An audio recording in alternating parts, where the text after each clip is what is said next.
ey bağrımı yaktın kar koçan.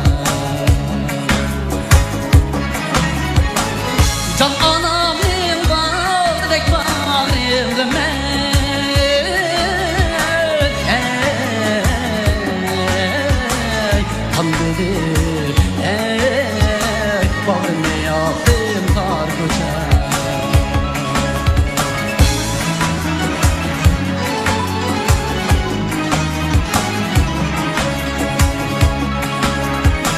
Boylarımdan öpkünümde her kaçar,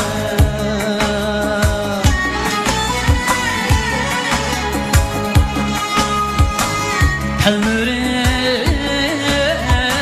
koymay karayla kar koçar.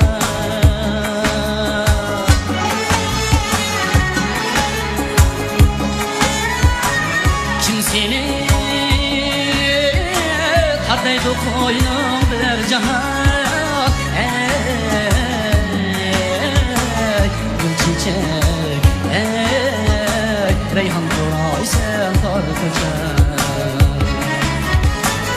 Kimsini ardaydı koynum bir cahan, ey gül çiçek ey reyhan duray sen kar koçan.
Meyli Paris meyli İstanbul demek,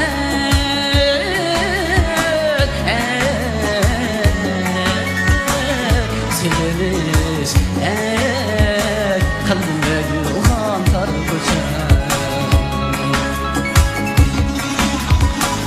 Millet kullanca anam sen kar koçan. Beni üstüdegen anam sen kar koçan. Şuncha berna kız yigitga pası var, bir güzel dilber makam sen kar koçan. Şuncha berna kız yigitga pası var,